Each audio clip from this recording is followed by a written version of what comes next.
Hello. BSc part second के students का physics के थर्मोडायनेमिक्स के लेक्चर में स्वागत है। आज मैं Manju Mishra, associate professor of physics, SPC government college Ajmer. आज हम एनर्जी डिस्ट्रीब्यूशन फंक्शन पर डिस्कस करेंगे। ऊर्जा बंटन फलन, energy distribution function. c speed से गतिमान द्रव्यमान m के एक कण की स्थानांतरण गतिज ऊर्जा E बराबर हाफ एम सी स्क्वायर के बराबर होती है। मैं अगेन स्पष्ट कर रही हूँ, यहाँ c लाइट की वेलोसिटी नहीं है, यहाँ c मॉलिक्यूल की वेलोसिटी के लिए सिंबल यूज़ किया है। मैक्सवेल बंटन फलन के घातांक स्थानांतरण ऊर्जा और राशि kT का अनुपात है। मैक्सवेल के प्रारंभिक कार्य के पश्चात बोल्ट्जमैन द्वारा प्रस्तुत व्यापीकरण में यानी जनरलाइज किया गया इसको में मैक्सवेल बंटन फलन, जो केवल स्थानांतरण गतिज ऊर्जा से एसोसिएट होता है, एक अधिक व्यापक फलन की विशेष अवस्था है। अतः ऊर्जा फलन बहुधा मैक्सवेल बोल्ट्जमैन फलन कहलाता है। वे अणु जिनकी स्थानांतरण गतिज ऊर्जा ट्रांसलेशन काइनेटिक एनर्जी किसी रेंज E व E प्लस डेल्टा E के मध्य होती है, उनकी संख्या को ज्ञात करने के लिए समीकरण 1 का डिफरेंशिएशन कर C व DC का मान ऊर्जा E के रूप में लिखते हैं। डिफरेंशिएट कर लीजिए इक्वेशन 1 को, DE बराबर MC DC। c बराबर, यहाँ से c की वैल्यू निकाल लीजिए इक्वेशन 1 से, c बराबर 2E/m अंडर रूट। हमारे पास dc बराबर, यहाँ देखिए dc बराबर किसके है, DE/mc। तो DE/mc करा,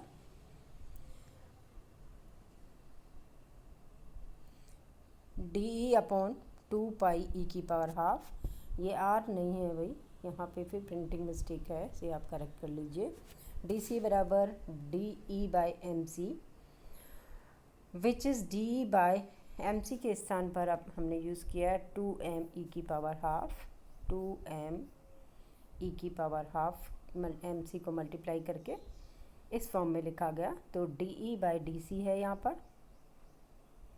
ठीक है। तो यहाँ पर इन्होंने अगेन प्रिंटिंग मिस्टेक कर रखा है, DC बराबर DE/mc। ये देखिए DC बराबर DE/mc और mc के स्थान पर फिर इसकी वैल्यू लिखी गई, तो यहाँ बीच में जो है आपके पास बराबर का साइन है।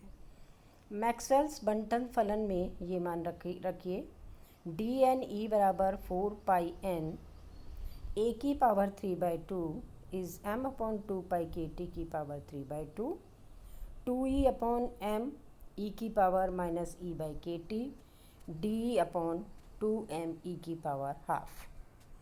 देखिए जितने भी पैरामीटर हम C प्लस DC यानी C की फॉर्म में लिख रहे थे, हमें DNC पता था, उसका बेस जो है हमने एनर्जी फॉर्म के अंदर डाला है। तो जहाँ पर भी टर्म आ रही थी हमारे पास DN बराबर 4πn a⁻3e⁻−bc² DC, तो DC को आपने DE/2m⁻² से रिप्लेस किया। जहाँ भी C तरह की टर्म आ रही थी उसे हमने E के फॉर्म में यूज़ किया है। क्या इक्वेशन 1 और 2 यूज़ करके उसके बेस को E के फॉर्म में कन्वर्ट किया गया। DNE बराबर 2n⁻², 1/kT⁻3/2 e⁻²e⁻−e/kt DE। ये इक्वेशन जो ऊपर लिखा है इसे थोड़ा सा सिंप्लीफाई करने के बाद ये इक्वेशन 3 के फॉर्म में आ जाता है। यह संकेतन DNC को DNE में परिवर्तन कर दिया है, क्योंकि अब बंटन फलन को ऊर्जा E के रूप में अभिव्यक्त किया गया है। इस समीकरण 3 को ऊर्जा के वितरण फलन कहते हैं।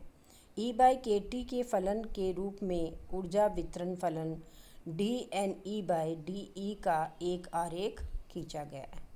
ये ग्राफ देखिए जो E/kT और DNE बाय DE के बीच में खींचा गया कर्व है। समीकरण 3 से रेंज E और E प्लस D के मध्य अणुओं की ऊर्जा होने की प्रायिकता P बराबर DNE अपॉन E N।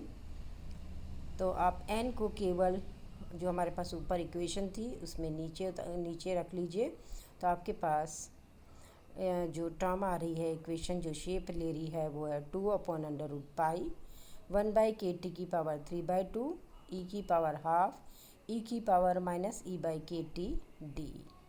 यह ऊर्जा बंटन फलन से क्या निष्कर्ष निकलता है उस पर चर्चा करेंगे। इक्वेशन 4 P अणुओं के ऊर्जा की प्रायिकता बता रही है कि कितने molecule E plus DE energy के बीच में होंगे। E बराबर 0। जैसे ही आप इस इक्वेशन के अंदर E को 0 रखते हैं, क्योंकि ये अंडर रूट E के हिसाब से वेरी कर रहा है, डायरेक्टली E को 0 किया तो PE 0 के बराबर हो जाता है। इसका क्या मतलब हो गया, अणुओं की ऊर्जा शून्य होने की प्रोबेबिलिटी शून्य होती है। दूसरा डिस्कशन, E के स्मॉल वैल्यूज़ के लिए when E is less than KT होता है, very very less than KT होता है, तो एक्सपोनेंशियल पद E की पावर माइनस e/KT नियरली 1 के बराबर होगा। इस स्थिति में E प्लस DE के मध्य ऊर्जा होने की प्रोबेबिलिटी या अणुओं की संख्या ऊर्जा के वर्गमूल के अनुक्रमानुपाती होती है, परंतु E के अधिक मानों के लिए when E is very very greater than KT हो तो इस स्थिति में अणुओं की संख्या चरघातांकी रूप से कम होती है। जैसे ही आप कंडीशन लगाएंगे E is very less than KT, तो एक्सपोनेंशियल वाली टर्म 1 के बराबर हो जाती है, तो ये प्रोबेबिलिटी अंडर रूट E के डायरेक्टली प्रोपोर्शनेट होती है। लेकिन जब E ग्रेटर है उस केस में एक्सपोनेंशियल टर्म इफेक्टिव हो जाता है, अणुओं की संख्या E की पावर माइनस e/KT के द्वारा कम होती है। अणुओं की संख्या इनके एनर्जी रेंज E व E प्लस DE के बीच होती है, अणुओं के द्रव्यमान पर निर्भर नहीं करती। इस फॉर्मूले में कहीं भी m नाम की टर्म नहीं आ रही है, अर्थात समान ऊर्जा रेंज में सभी अणुओं की संख्या समान होती है। मैक्सिमम प्रोबेबल ऊर्जा क्या होती है, वह ऊर्जा जिसके संगत अणुओं की संख्या अधिकतम होती है उसे अधिकतम प्रोबेबल ऊर्जा कहते हैं। कल के लेक्चर में हम अधिकतम प्रोबेबल ऊर्जा की वैल्यू कैलकुलेट करेंगे। धन्यवाद।